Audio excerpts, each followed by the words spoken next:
Goeiemôre en baie welkom vanoggend hier by die erediens. En soos ons elke keer sê, dit gaan daaroor dat ons 'n lewende ontmoeting met die lewende God het. So ons is op hom gefokus. Maar dit is ook dat ons as gelowiges saam met mekaar, as geloofsfamilie, die Here ons God hier in die erediens ontmoet.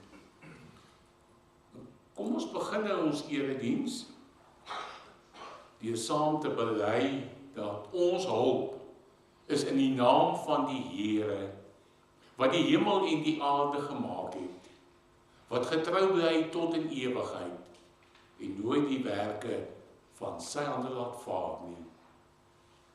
Amen. Die Here ons God groet ons en hy seën ons. Genade en vrede vir julle van God die Vader en Jesus Christus die Here in die gemeenskap met die Heilige Gees. Ons gaan ons lofprysing en aanbidding 2 liedere saam sing. Ek gaan hulle onafhanklik van mekaar afkondig. Ons het nou volgende weer nie orgelistiek, so ons gebruik die opnames en so ons vra so 'n bietjie geduld as dit nie aanvanklik baie glad verloop nie, maar ek dink dit behoort reg te loop. So ons begin met Psalm 149, die eerste bereiming vers 1 en 2.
Ons sing nou Psalm 34, die eerste bereiming, vers 1 en 2.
Kom ons doen nou saam belydenis van ons geloof en ek vra dat elkeen van julle saggies by julle self saam met my die volgende bely. Ek glo in God die Vader, die Almagtige, die skepper van hemel en aarde, en in Jesus Christus, sy eniggebore Seun, ons Here, wat ontvang is van die Heilige Gees, gebore uit die maagd Maria, wat gelei het onder Pontius Pilatus, gekruisig is, gesterf het en begrawe is, en die lyding van die hel ondergaan het, wat op die derde dag opgestaan het uit die dood, opgevaar het na die hemel, en sit aan die regterhand van God, die Almagtige Vader, waarvandaan hy sal kom om die lewendes en die dooies te oordeel. Ek glo in die Heilige Gees. Ek glo aan 'n heilige algemene Christelike kerk, die gemeenskap van die heiliges, die vergewing van sondes, die opstanding van die liggaam en 'n ewige lewe. Amen.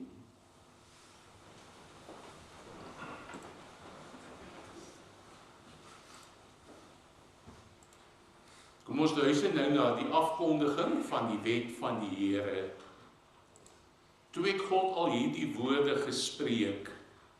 Ek is die Here jou God, wat jou uit Egipte land, uit die plek van slawerny uitgelei het. Die eerste gebod. Jy mag naas my nie ander gode hê nie. Tweede gebod. Jy mag nie vir jou gesneede beeld maak nie. Enige afbeelding van wat in die hemelruim daarbo, of op die aarde hieronder of in die water onder die aarde is nie. Jy mag nie voor in aanbidding buig nie, en jy mag hulle nie dien nie. Want ek, die Here jou God, is 'n besittelike God, wat kinders laat boet vir die sondeskuld van ouers, selfs die derde en vierde geslag van hulle wat my verwerp, wat troue liefde bewys aan duisende, aan hulle wat my liefhet en my gebooie nakom.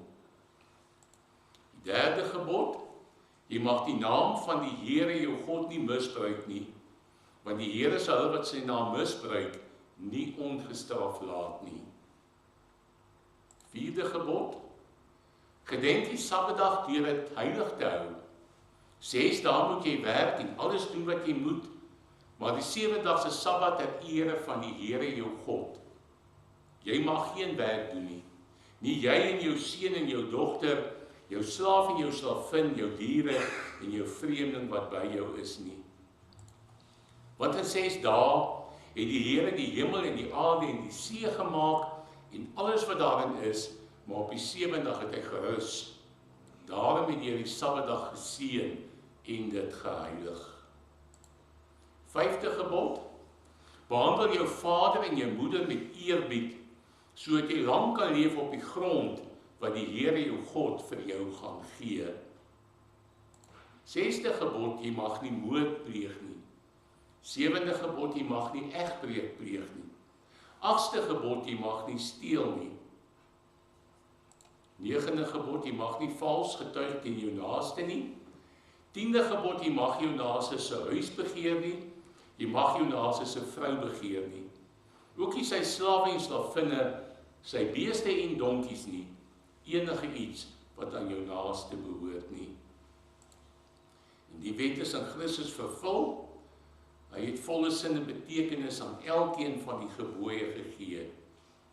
Deur sy Gees skryf hy dit op die tafels van ons harte. Ons gaan nou eers weer saam sing, die keer uit Psalm 25, die eerste bereiming. Ons sing daarvan vers 4 en 5.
Ons bid nou saam. Ons Vader in die hemel, ons staan in hierdie oomblikke voor u hoë troon, voor u wat ewig koning is en ons God is. Ons is hier byeen om u te eer en te dien en te aanbid. U naam is groot, u werke is groot, u self is groot. U is ons God, en daarvoor gee ons aan u die eer en die erkenning. Ons gaan saam met die woord lees. Wil u ook deur die woord dan met ons praat? Maak deur die Heilige Gees ons hart en verstand ontvanklik vir u woord. Veral wat vanoggend gaan daaroor dat ons as disippels van Jesus sagmoedig moet wees. Dat ons sal leer wat dit beteken tot groei in ons geloof. Ons bid dit in Jesus Christus se naam. Amen.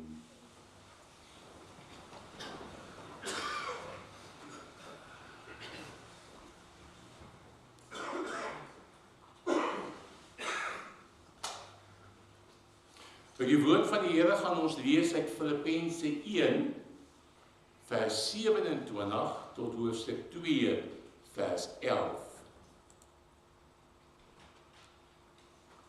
Nog net dit, tree so op dat dit die evangelie van Christus waardig is, sodat, of ek kom en julle sien, of nie teenwoordig is nie, ek aangaande julle omstandighede mag hoor, dat julle in een gees vasstaan, en een van hart en siel saam stry vir die geloof in die evangelie.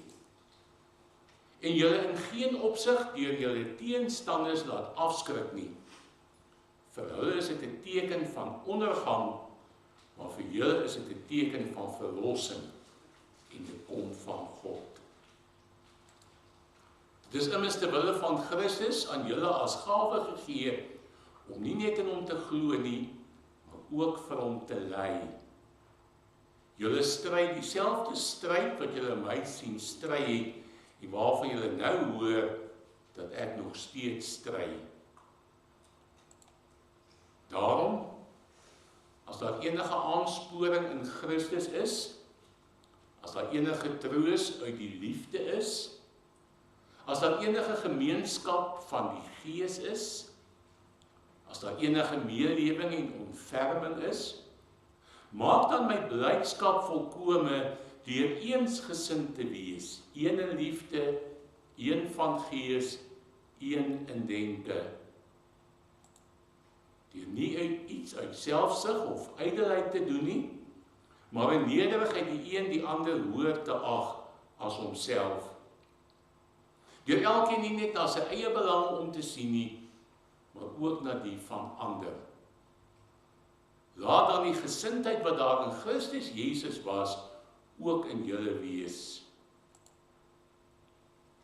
Hoewel hy in die gestalte van God was, het hy gelykheid aan God nie beskou as iets om aan vas te klem nie, maar hy het homself daarvan leeg gemaak deur die gestalte van 'n slaaf aan te neem en aan mense gelyk te word.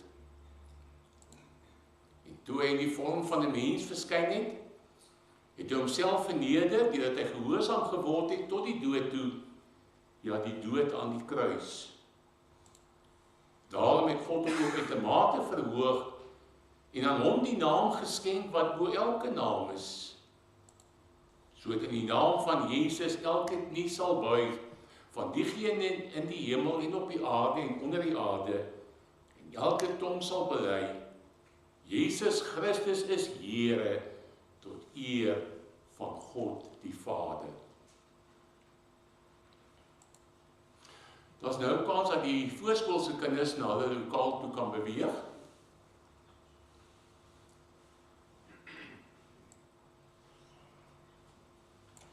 Ons fokusvers met die oog op die preek is Matteus 5 vers 5. Gelukkig is die sagmoediges, want hulle sal die aarde erf. Tema van die preek, gelukkig is die wat sagmoedig is.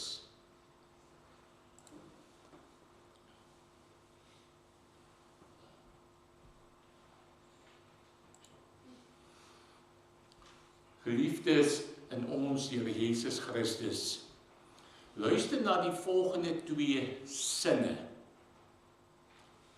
Die eerste sin, dit werk nie om sagmoedig te wees nie. Tweede sin, as jy ergens wil kom in die lewe, help dit nie om saggeaard te wees nie. Stem julle saam hiermee, of verskil julle hiervan?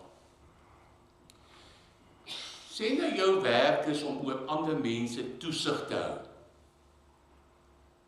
Gooi jy ook dat as jy wil hê iets moet gebeur, gaan dit nie help om saggeaard te wees nie.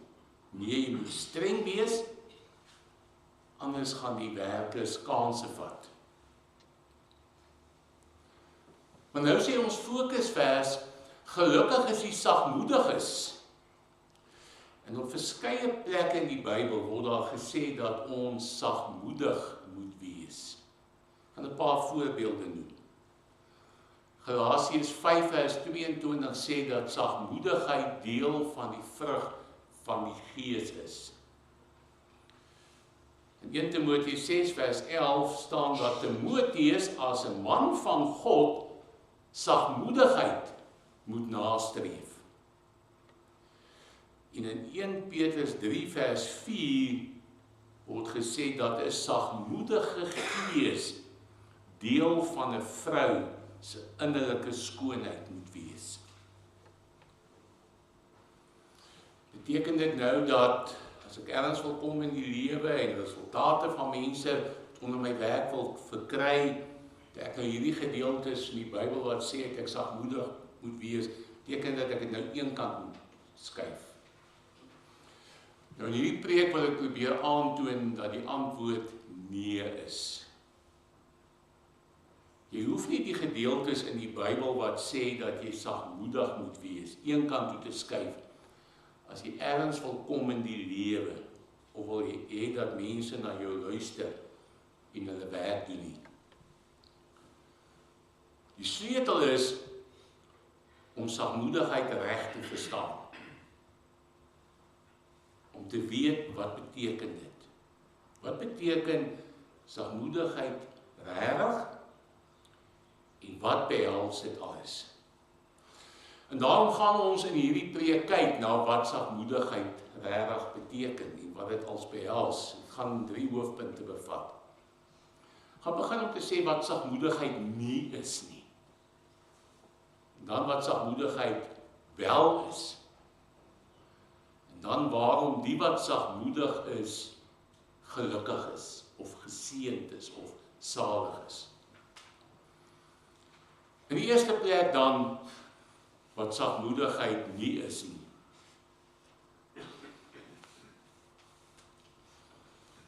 Sagmoedigheid in die sin wat die Bybel dit bedoel, is nie om 'n sagmoedige neelsie te wees nie.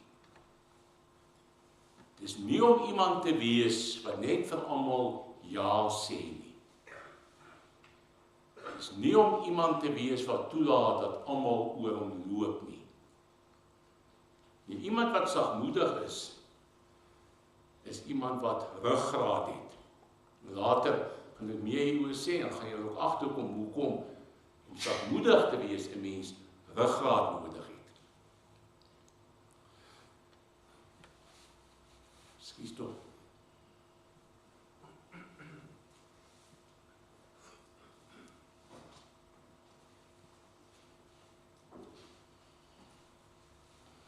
Sagmoedigheid in die sin wat die Bybel dit bedoel, is ook nie om gaaf te wees nie. Daar is mense wat meer gaaf is as ander mense. Maar sagmoedigheid in die sin wat die Bybel dit bedoel, is nie dit nie.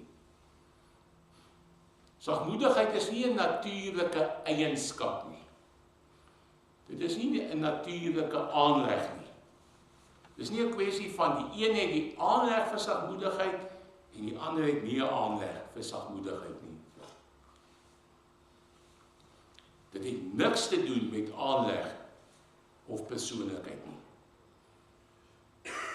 Sagmoedigheid is iets wat jy kry wanneer die Heilige Gees in jou lewe oorneem, ongeag wat jou aanleg is of wat 'n persoonlikheid jy het. Die beeld wat ons het van wat sagmoedigheid beteken, is baie keer dat ons dink dit beteken om sag geaard te wees. Sag geaard. En kom ons neem hierdie woord. 2 dele, sag en geaard. Dit wil sê sag van geaardheid. Dis jou geaardheid, jou persoonlikheid. Maar dis juist die punt. Om sagmoedig te wees in die sin wat die Bybel het bedoel, het niks met jou persoonlikheid of jou natuurlike geaardheid te doen nie. Om sagmoedig te wees in die sin wat die Bybel dit bedoel, is om sag van geaardheid te wees wat jou geestelike geaardheid betref, nie wat jou natuurlike geaardheid betref nie. Ook mense met 'n sogenaamde sterk persoonlikheid kan sagmoedig wees, in die sin wat die Bybel dit bedoel. En wanneer iemand nie streng genoeg is nie, is nie noodwendig omdat hy sagmoedig is nie, maar baie kere weens sy geaardheid. So dis nou wat sagmoedigheid nie is nie. Kom ons kyk in die tweede plek na wat sagmoedigheid wel is. Sagmoedigheid in die sin wat die Bybel dit bedoel, is om ondergeskik aan iets of iemand te wees. Die Griekse woord vir sagmoedigheid is aanvanklik gebruik vir om 'n wilde perd te tem. Dink aan 'n wilde perd. As dit nog wild is, nog nie getem nie, nog nie ingebreek nie, dan was daardie perd onder niemand se gesag en beheer nie. Daai perd was wild, doen wat hy wil. Maar nadat so 'n perd ingebreek is dit onder die gesag en beheer van 'n mens. En om daardie bring van die perd onder gesag van 'n mens, om te tem, uit te druk, is daardie Griekse woord aanvanklik gebruik. As ons nou in God se koninkryk ingaan, dan kom ons onder God se gesag en beheer. Voor dit was ons soos 'n wilde perd. Ons wou onder niemand se gesag en beheer wees nie, want ons wou doen wat ons wil. Maar nadat ons in God se koninkryk ingegaan het, staan ons onder die beheer en gesag van die koning wat oor hierdie koninkryk regeer. Ons is nie meer ons eie baas nie. Ons het nie meer beheer oor ons eie lewe nie. Jesus Christus is ons Here. Hy is ons baas. Heidelberg se Katekismus Sondag 13 behandel dit, wat beteken dat hy ons Here is. Hy is die een na wie ons moet luister. En disipelskap, om 'n disipel van Jesus te wees, is om dit te besef en dan te buig voor Jesus se gesag, voor Jesus ons Here. Ons kan in die woord sagmoedig eintlik 2 woorde lees, naamlik sag en gemoed. So dis om 'n sagte gemoed te hê oor wat God vir my sê, en om nie 'n slegte gemoed teenoor my medemens te hê nie. Dit is die teenoorgestelde van eie willigheid teenoor God en kwaadwilligheid teenoor my medemens. Dis wat sagmoedig in die Bybelse sin beteken. En dit is nie in ons aard om so te wees nie. Ons sondige vrees, ons eie ek, is geneig om eiewillig en kwaadwillig te wees. En daarom vereis dit selfbeheersing om sagmoedig te wees. Ek moet my eie ek, my sondige vlees onder bedwang kry. My selfbeheer, selfbeheersing. En daarom vra dit wat ek net gesê het, ruggraat. Dit vra ruggraat om vir jou sondige vlees, jou eie ek, nee te sê. Ons het ongelukkig nie hierdie ruggraat in onsself nie. Ons het dit nie. Ons kry die ruggraat wat nodig is om vir onsself nee te sê, slegs wanneer die Heilige Gees oorneem in ons lewe en beheer neem en ons die nodige ruggraat gee om vir ons eie ek nee te sê. So sagmoedigheid behels eintlik om die regte siening van jouself te hê. Dit is om te besef, jy staan in God se diens, jy werk vir God. Jy het 'n taak op aarde om vir God te volvoer. Dis om te besef, dit gaan nie oor jou nie. Dit gaan oor God, sy koninkryk, sy eer. Dis om te besef hoe klein jy voor God is en hoe vol sonde jy voor God is. Dit is om jou geestelike bankrotskap voor God te besef. Dit wil sê om arm van gees te wees. Jy sal onthou 3 sondae terug, toe ons arm van gees behandel het, die besef van jou geestelike bankrotskap voor God. En dit is om te tree by jou sonde, dit wat ons 2 sondae terug behandel het. So kan jy sien hoe hierdie saligsprekinge waarmee ons tans besig is, van Matteus 5, die een op die ander bou. Dis slegs iemand wat arm van gees is en tree, die eerste 2 wat ons behandel het, wat sagmoedig, die derde wat ons vandag behandel, sal wees. Wanneer jy hierdie regte siening van jouself het, bepaal dit jou houding teenoor ander mense en hoe jy teenoor ander mense optree. Dan is jy nie vol van jouself nie. Nie in jou houding teenoor ander mense nie en ook nie in jou optrede teenoor ander mense nie. Dan laat jy jouself nie geld nie. Dan gooi jy nie jou gewig rond nie. Dan loop daarom loop sagmoedigheid saam met nederigheid. Dit is moontlik om ferm en streng te wees as jy in 'n toesigrol staan oor werkers of wat ook al, sonder om jouself te laat geld, of jou gewig rond te gooi, of vol van jouself te wees. As 'n verskil tussen ferm en streng wees, en om jouself te laat geld, jou gewig rond te gooi en vol van jouself te wees.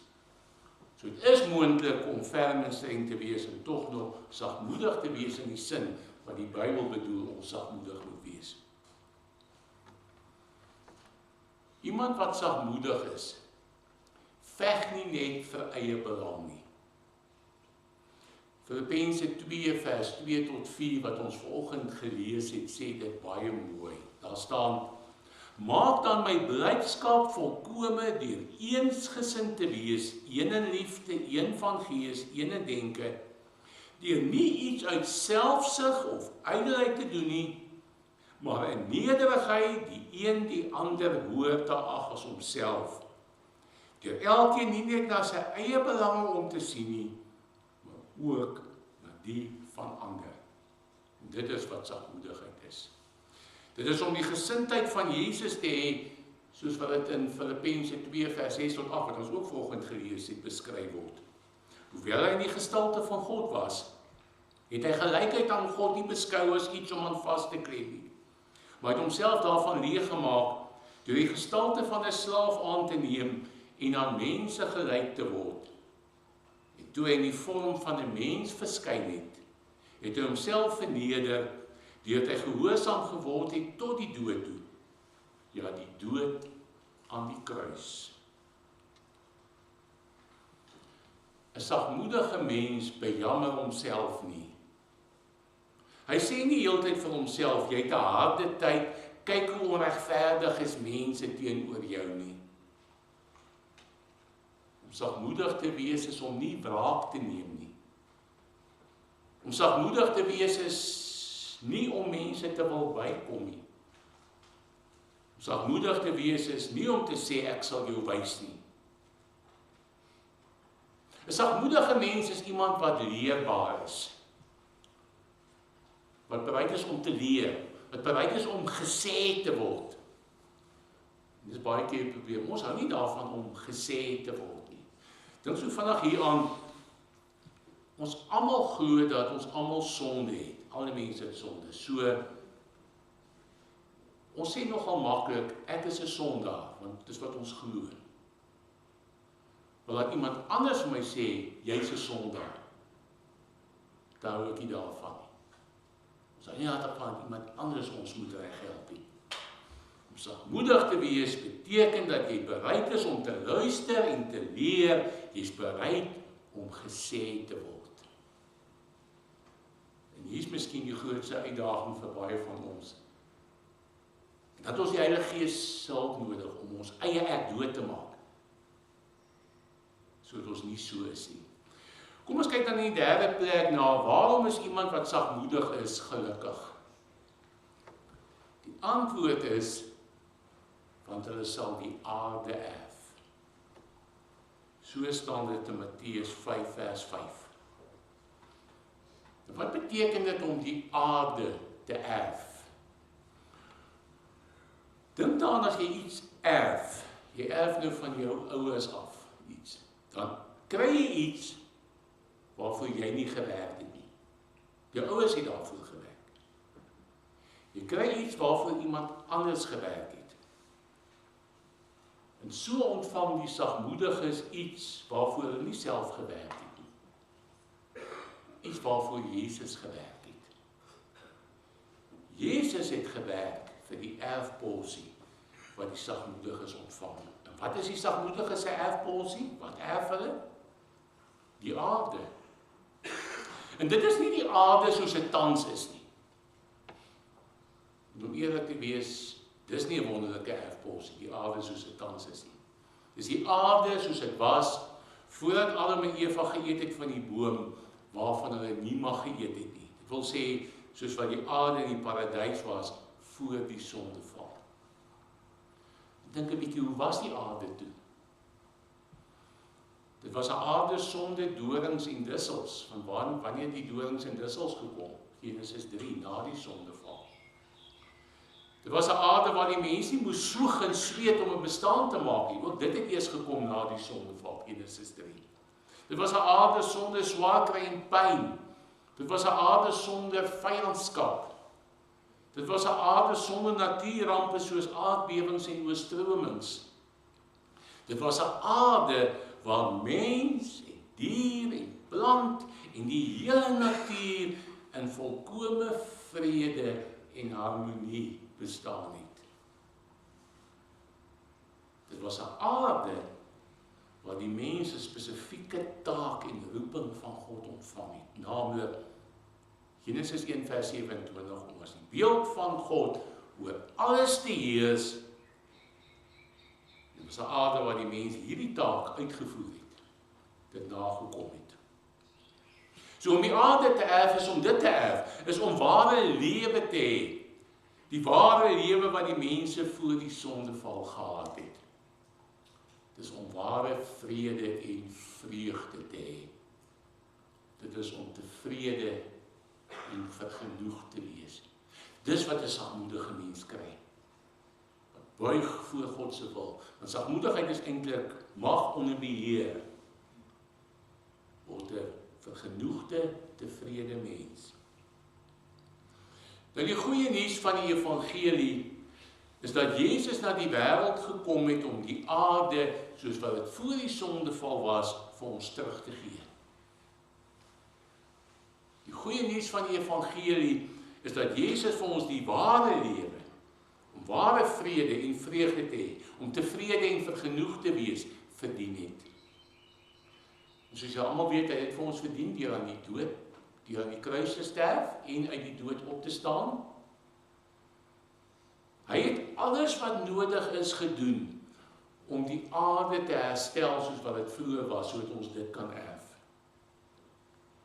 Hy het alles wat nodig is gedoen om die ware lewe vir ons dit te verdien, sodat ons dit kan erf. Hy het ons weer in ons aanvanklike posisie herstel, naamlik om as die beeld van God oor alles te heers. Jezus het alles wat nodig is gedoen om God se plan in ons lewe uit te voer. Hy het alles wat nodig is gedoen om ons bruikbaar vir God te maak, sodat ons kan doen waartoe God ons geroep het. Sagmoedigheid gaan nie daaroor dat daar nou 'n aardse koninkryk deurbreek nie. Dit is die deurbreek van die koninkryk van die hemele in ons harte. Dat ons, dit wat ek nou beskryf het alreeds, al leef ons nog in 'n stikkende gebroke aarde wêreld, dat ons iets van die nuwe aarde reeds binne in ons ervaar.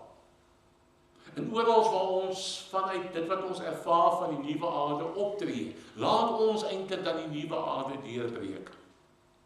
En eendag sal ons die nuwe aarde ten volle erf. Ek gaan afsluit. Uit eie krag kan ons nie sagmoedig wees nie.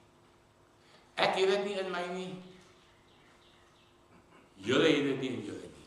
Of het jy dalk 'n saggeaarde persoonlikheid? Of dalk 'n sterk persoonlikheid, wat ook al, dit maak nie saak nie. Ons het dit nie in ons om saggeaard of sagmoedig tog te wees in Bybelse sin nie. Daar's maar net een manier om dit te kry en om dit te doen. En dit is om na die Here toe te gaan. Dat hy dit vir ons gee. En in hierdie verband is Jesus se woorde in Matteus 11 vers 28 tot 30 belangrik.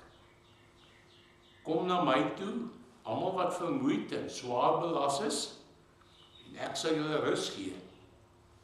Neem my juk op julle en leer van my, omdat ek sagmoedig en nederig van hart is, en julle sal rus vind vir julle gemoed, want my juk is draaglik en my las is lig.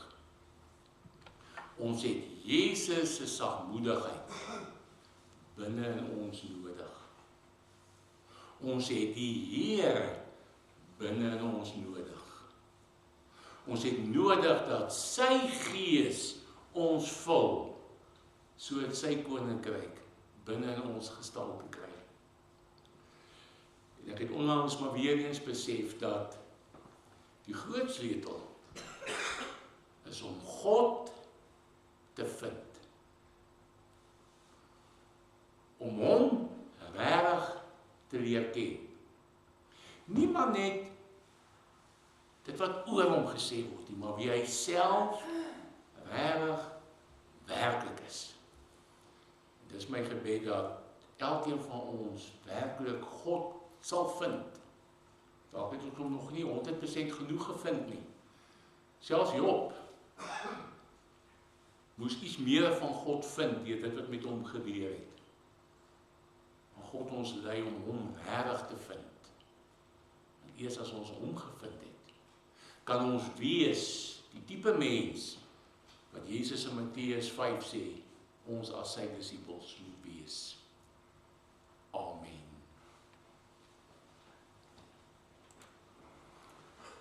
Kom ons bid nou saam.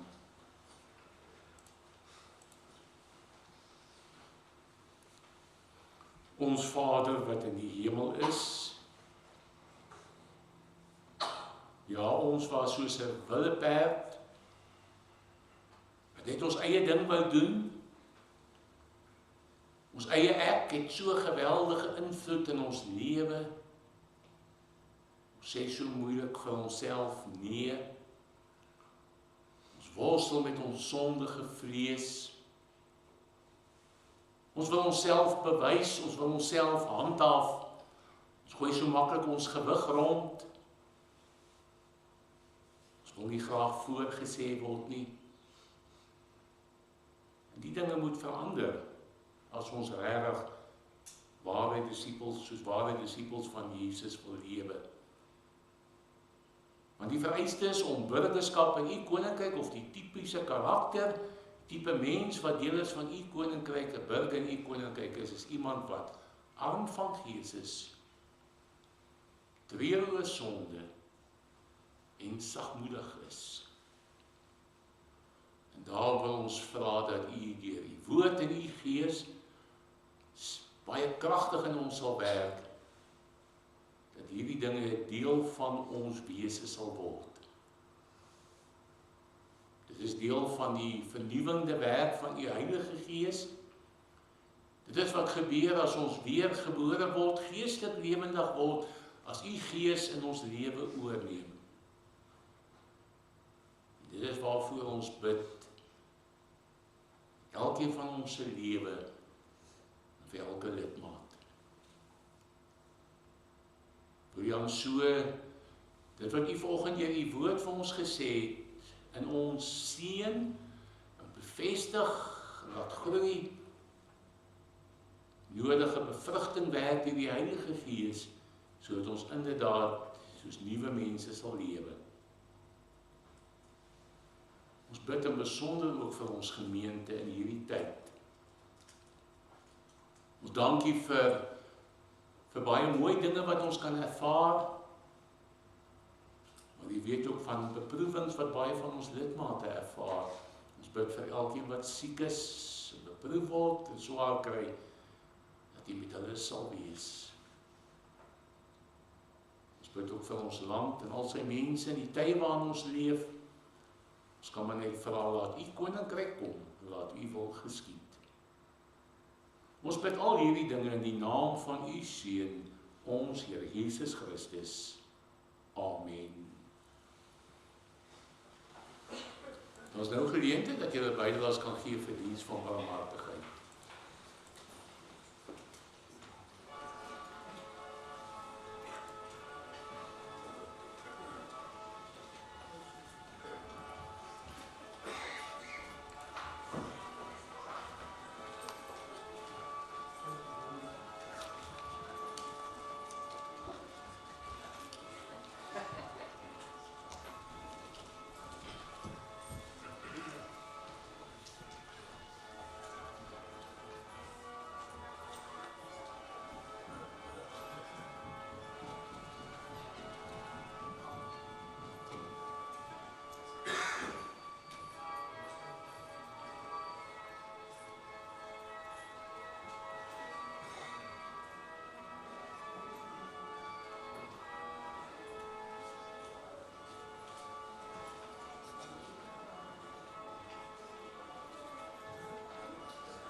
Kom ons sing nou saam Skrifbreuke 17-2 vers 5, 7 en 8. Ons sing dit op die melodie van Psalm 100.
ontvang nou die seën van die Here en gaan in vrede, maar voordat ek die seën nog uitspreek, sê ons gaan nie die amen saam sing nie. So kom ons ontvang die seën van die Here en dan gaan ons in vrede. Die genade van die Here Jesus Christus en die liefde van God en die gemeenskap van die Heilige Gees sal by julle wees. Amen.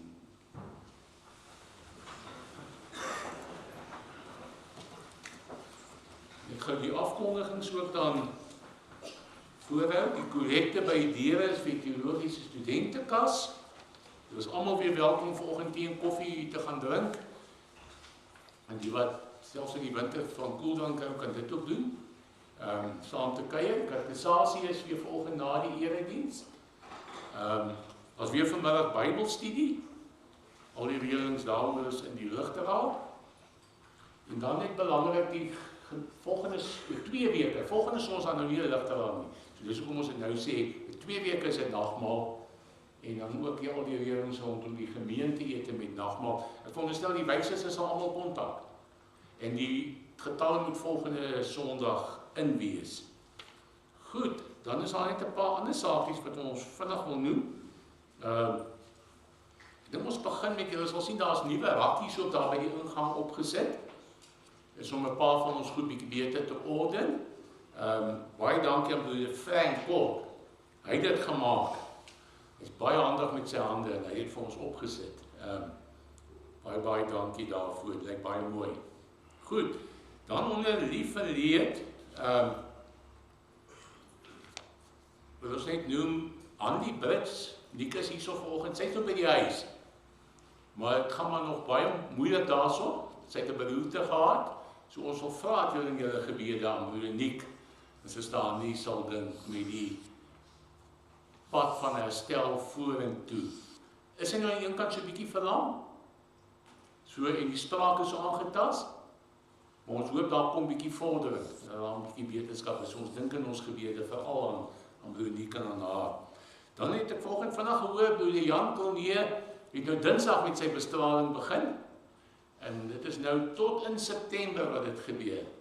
Dan moet hulle van Maandag tot Vrydag in Bloemfontein bly en elke dag kry daai bestraling. Ons net naweekies. Ons sê vir broeder Jan, baie sterkte met die pad wat nog voor en ons vra dat julle ook hierdie gebede aan hom sal dink.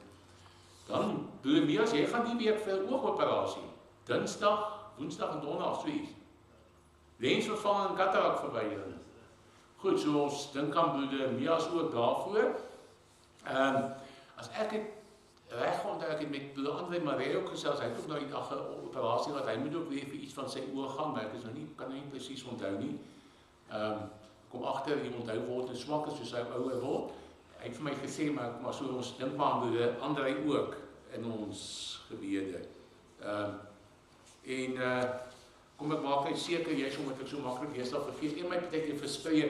Is daar iets wat ek vergeet het, ouers en diakens? Alles reg? Goed, dan word daar vir julle 'n geseënde dag toegebid verder vandag.